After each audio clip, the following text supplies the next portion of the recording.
Hey folks, welcome to the channel Thinking Theology. I'm Don. I'm looking at what could be a scary topic for some folks. Some folks are like, whoa, don't even mention devil spirits or demons because you might invite these invisible hobgoblins into the neighborhood or something.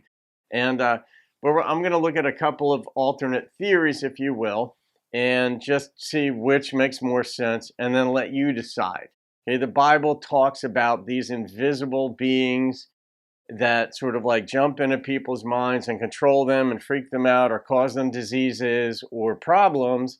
And when people didn't understand really what was going on, the immediate causes, it was attributed to devil spirits. So that's one approach that happens to be what I think was going on. But I present the logic or the reasoning behind them and then let you figure it out on your own or just have a discourse among ourselves. So the basic question is, are devil spirits real? Are they independent entities? Are there millions or billions or trillions of them or whatever number would be? But are they independent agents that sort of go about doing bad things, somehow infiltrating people's minds, maybe animals, I don't know, causing bad things to interrupt God's original pure design of the world and life and such?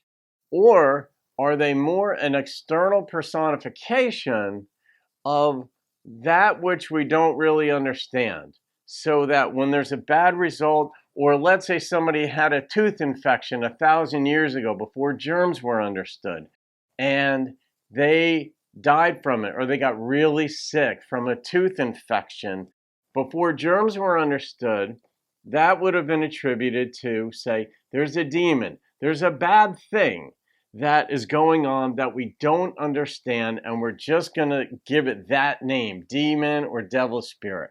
Now, the opposite of that would be like something really well going on, and you might say that, oh, the angels had your back, or the angels were working with you to produce the good result.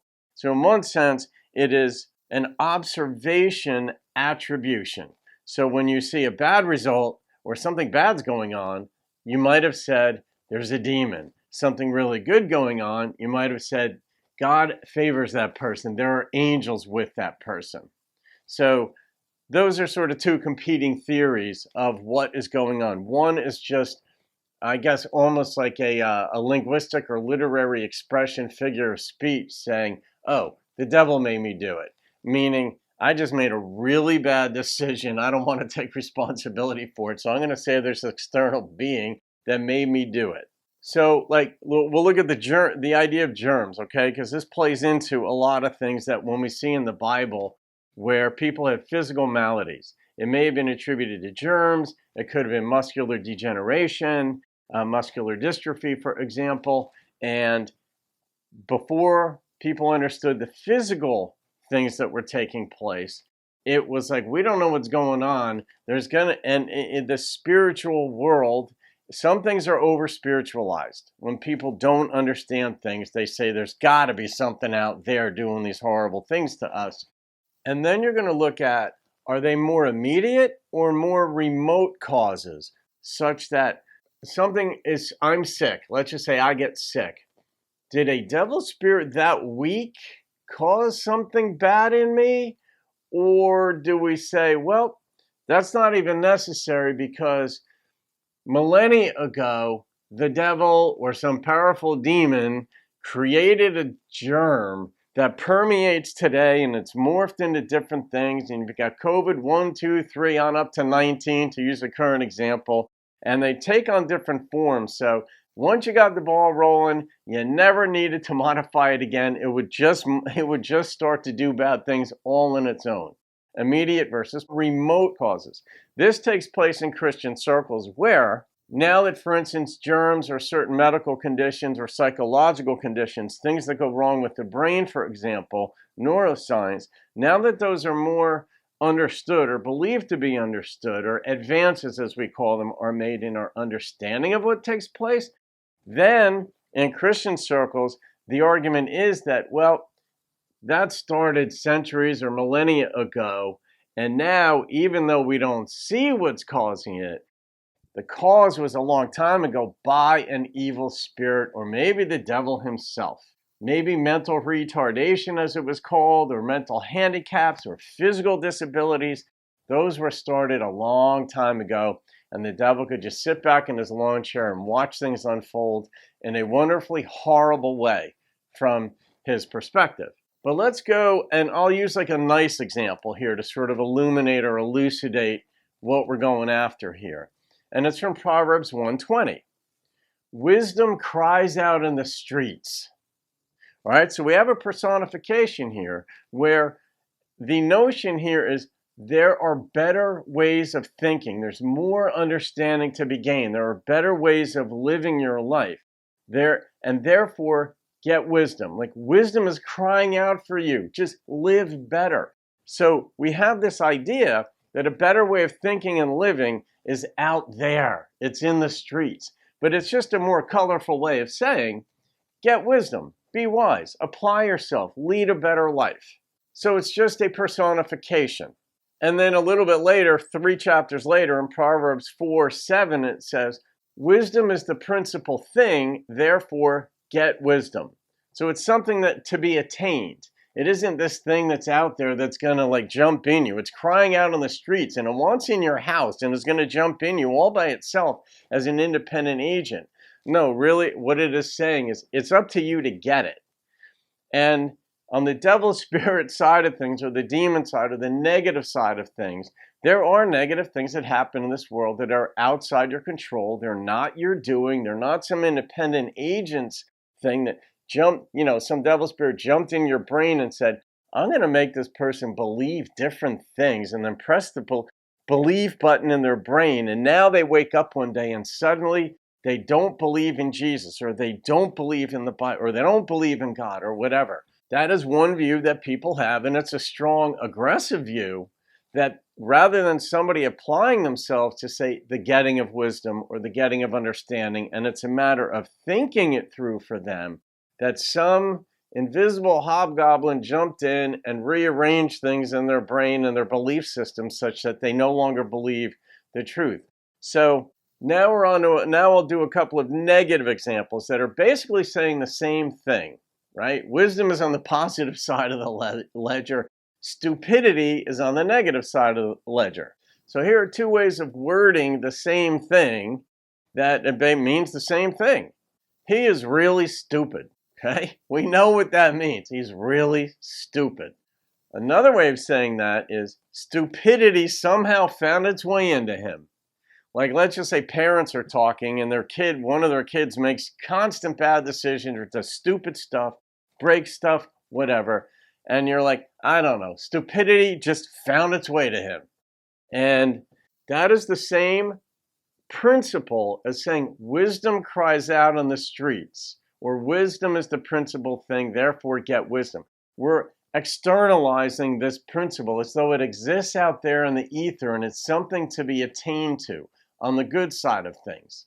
And on the negative side of things, it's like, how did this person just make so many bad decisions over and over and over again? Anybody who's got teenagers can generally relate to this idea. So even though the implication is that the person is doing stupid things, he is really stupid, makes a comment about the internal source of the stupidity. He's just making really dumb decisions. The second one is a more colorful way of wording it, saying, look, it's even worse than we thought. How do we even explain why these are horrible decisions? It doesn't even seem like he's making his own decisions, when in fact he is. He's just choosing bad things.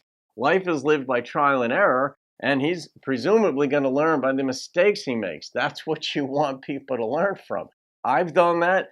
Everybody has done that to some point if they're paying attention. So a literal reading of the Bible would give people the idea that there are these invisible, I call them hobgoblins, but these independent agents who are capable of thinking and doing things on their own or by direction from higher ups in the evil kingdom that float around and are looking for somebody to latch on to screw up their life. That's what a literal reading of the Bible kind of would lead one to believe. Or the other way of looking at it that I presented is that it might have been their best explanation as to what was going on in those circumstances whenever something negative happened. And even today, there is a lot that we don't understand of what goes on within the brain. For instance, when people are having mental issues. So medication can treat certain things, for example, or there are examples in the Bible that we could look at and say, their understanding then was limited. So what they were communicating to others when they said, like my son, in Mark 22, there was a father who's a military guy who implored Jesus to heal his son of these demons or devil spirits that were trying to cast his son into the fire or to drown him in the pool or in the water. Well, if his son had muscular dystrophy or palsy or some sort of muscular condition, he would, on occasion, fall into the fire or he would drown. To his father, this is an unthinkably horrible reality in his life that any moment his son could die. But he didn't understand necessarily what was going on with him, and the prevailing thought was that there was some external thing that was causing this, and if only somebody could come along and get rid of that external thing, the child in this case would be healed. So, it says, and oft times it has cast him into the fire and into the waters to destroy him. But if you, Jesus, can do anything, have compassion on us and help us. And then the record goes on to say that Jesus cast him out and the son was fine and he was in his right mind and in his right body. Now you decide if the writer didn't embellish what took place or if that's an actual reality. And I'm not going to take a stance on either one of those. That's for you to decide. And this is where the dictation theory plays into this. If you believe that God dictated all of these words to the writers and they are perfect and real, then you would naturally believe that you'd almost be required to believe that there were these individual beings, independent agents, invisible, affecting the world at the time, and then that would continue on up to today. If you think that the Bible was written by people doing their best to reflect what they thought was going on at the time, then that leaves the door open to consider that, well, they were just relating what their best understanding of the time was, and that now, 2,000 years, 1,800 years later, we have a different understanding of things based on medical research and advances and such, then that's going to alter how you view the records in the Bible or what's written in the Bible. So I have my own view on things. I don't begrudge anybody for having a different view, a divergent view, because I may change my view at any time. I've changed my views a number of times based on research, based on thinking, based on observation, just based on living and reflecting about life. So are devil spirits real? You decide, and we'll go from there. Try to be kind in your responses, whether you do or don't believe it. There are some people very aggressive who think that any kind of spirit talk is idiotic, and there are other people who think that non-spirit talk is idiotic, and people who are atheists are idiotic. And I just think that's pretty aggressive stance to take. You could stand in your views kindly. So there you go, folks. Leave your comments. I'll do a video if you leave some good comments that warrant further work on something, and we'll go from there. Have a great day. See you on another video, and keep thinking theology.